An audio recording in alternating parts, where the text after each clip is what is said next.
अस्सलाम वालेकुम। ये है जी हमारी मक्खी चीनी बकरियाँ जो चकवाल गोट फार्म से ली थी।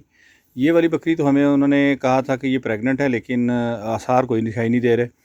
वो जो पीछे खड़ी है बड़ी वाली, वो प्रेग्नेंट थी और उसने आके दो जो बच्चे हैं वो फीमेल बेबीज़ इसके थे। अभी एक ही नज़र आ रहा है। आज मैं काफ़ी दिनों के बाद आया हूँ तो ये पता चलेगा कि क्या हो गया, कुछ ना कुछ गड़बड़ होगी। ये बकरा भेजा था उन्होंने। बकरा जो है, बहरहाल इस पे हमें थोड़ा सा डाउट है कि जो हमें दिखाया था वो लग रहा है कि ये वो नहीं है। ये बकरी है जो पहले से घर में थी, ये भी प्रेग्नेंट है, ये दूध उतार रही है। उम्मीद है जल्दी ये भी हमें कोई अच्छी ख़बर सुनने को मिलेगी। और ये एक बकरी हमने ख़रीदी है उस वक्त, कोई ये टैडी बकरी टाइप है, खूबसूरत बकरी है, अच्छी है, लेकिन और कीमत भी अच्छी थी, कीमत भी मुनासिब मिल गई। तो ये एक मिक्स सा हमारा एक हर्ड जो है वो बनता चला जा रहा है। तो इंशाल्लाह इसे हम आगे लेके चलेंगे। ज़्यादा हमारा फोकस है कि मक्खी चीनी बकरी जो है ना वो इसमें मज़ीद ऐड किए जाएँ।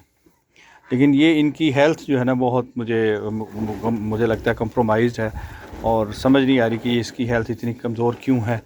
वंडा भी डाल रहे हैं। दूसरी बकरी जो है जिसने बच्चा भी दे दिया है, 2 बच्चे दिए हैं, उसकी हेल्थ बिल्कुल ठीक है, और ये बकरा भी कमज़ोर था।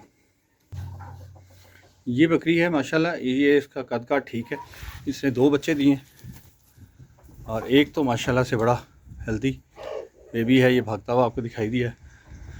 ये छोटी जो हमारी हीफर्स हैं, इन्हें भी बाहर बारिश वारिश की वजह से, बहुत ज़्यादा मसाइल की वजह से इन्हें भी इधर करती है ताकि ओपनली यहाँ पर इंजॉय करें।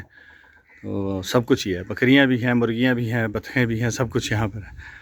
तो अल्हम्दुलिल्लाह बकरियों को अब इंशाल्लाह प्लान कर रहे हैं कि मज़ीद थोड़ी बहुत जो है वो ऐड करें हम इस हर्ड में।